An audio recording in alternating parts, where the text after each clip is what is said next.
Hi, this is Brady Meesom. Today I'm going to talk to you about the case of the Gateway Hospital. In this case, two people, Troy and Kristen, go on a business trip to a conference for their healthcare administration. Um, During that same time, Troy's family is on spring break, so Troy decides to take them with him and to spend that time at the conference as well as on vacation with his family.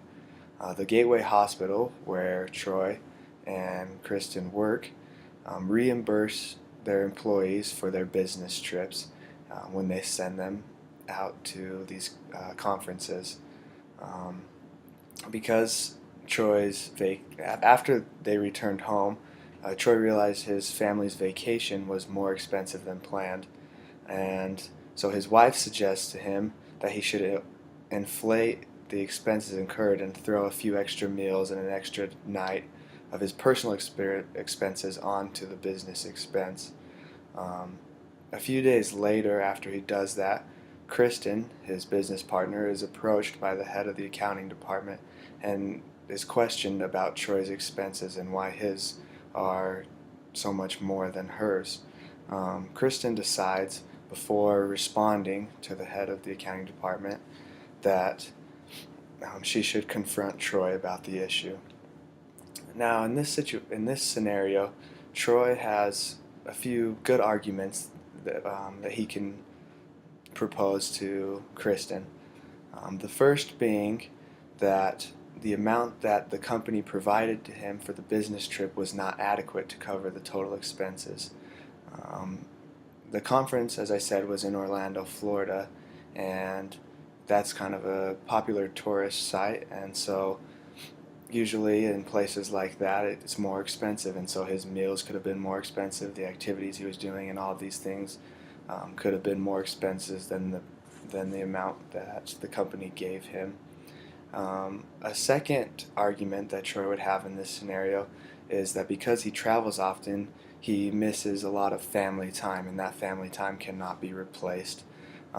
And he's kind of making a justification there, saying that taking his family on that vacation was the only way that he gets to spend time with them, and so he can accommodate both his work and his family life in that same way. But these arguments and this scenario has a lot of consequences for all involved, really. Some of the things that are at stake in this scenario are the jobs of both Kristen and Troy if they decide to just hide this problem. Another thing that's at stake is the trust and integrity of Kristen and Troy. If they decide to hide this, the company, if they find out, won't trust them. Future employers may not be able to trust them, people around them, and Troy, for example, is really not setting a good example for his family and his kids and the choices he's making.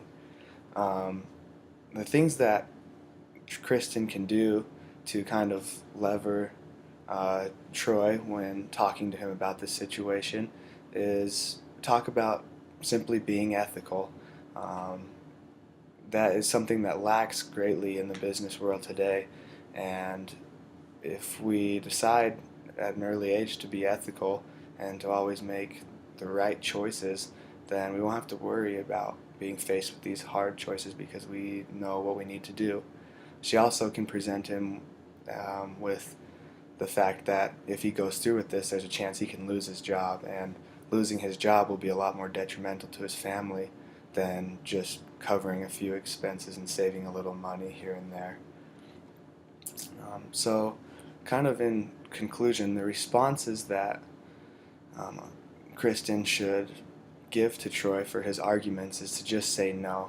Um, Tell him that it is most important to have integrity, to deal with things honestly, and to not go about these unethical situations in the wrong way.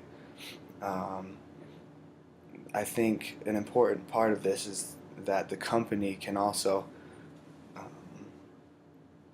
address this issue to all the employees as a whole.